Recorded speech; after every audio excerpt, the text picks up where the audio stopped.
আপনাদেরকে আমরা পাশে চাই, আশা করি পাশে থাকবেন। আচ্ছা, এখানে আমি যেটা বলেছি, আমার মাঝে মধ্যে মনে হয় যে হয়তো কেউ কেউ জানাজার প্রথম 3 সারিতে থাকতে পারে। এটা খুব দারুণভাবে স্পষ্ট যে রাষ্ট্রপক্ষ আমাদের বিভিন্ন মাধ্যমে বিভিন্ন জায়গায় যখন আমরা রাষ্ট্রের সহযোগিতা কামনা করছি, একটা পক্ষ যখন আমাদেরকে সহযোগিতা করতে এগিয়ে আসে, সেই সহযোগিতাটা বাস্তবায়ন হয় না আরেকটা পক্ষের অসহযোগিতার কারণে। যদি রাষ্ট্রপক্ষ আমাদের সহযোগিতাই করতো, 90% হয়ে যাওয়ার পর চার্জশিট, এতদিন সময় দেওয়ার পরেই যেই চার্জশিট 90% তারা বলেছিল, সেটাতে বেসিক্যালি 60% নাই। ঘটনার অকারেন্সের পরে থেকে আছে, এর আগের কোনো ব্যাকগ্রাউন্ড, কোনো হিস্ট্রি, মোটিভ কিচ্ছু নাই। তো রাষ্ট্রপক্ষের যদি সহযোগিতাই থাকতো, তাহলে তো আমাদের বিচারের জন্য এমন মাঠে মাঠে পড়ে থাকতে হতো না, বা আমাদের এত দাঁড়ে দাঁড়ে যেতে হতো না।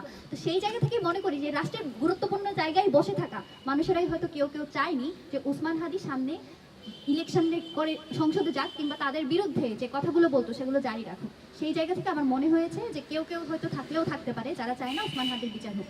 সেই জায়গা থেকেই আমার বলা। এবং এটা নিয়ে অনেকে মিসলিড নিউজ করেছেন। আপনারা যখন নিউজ করবেন, এক্সাক্ট যখন কেউ কারো কথা বলবেন, কোটেশনটা ডিরেক্টলি আপনারা কাইন্ডলি আপনাদের নিউজ মিডিয়াগুলোতে দিবেন, ওখানে মিসকোট করবেন না। কারণ আপনারা জানেন অনেক পক্ষ চায় যে ইনকিলাব মঞ্চকে কোনোভাবে ইরিলেভেন্ট করে ফেললে এই হত্যার বিচার থেকে মানুষ সরে যাবে, এবং সেই প্রচেষ্টা অব্যাহত রেখেছে ইনকিলাব মঞ্চ সহ যারা এই বিচারের জন্য সোচ্চার আছে, তাদেরকে বিভিন্নভাবে ভিলিফাই করার জন্য, ডিহিউম্যানাইজ করার জন্য।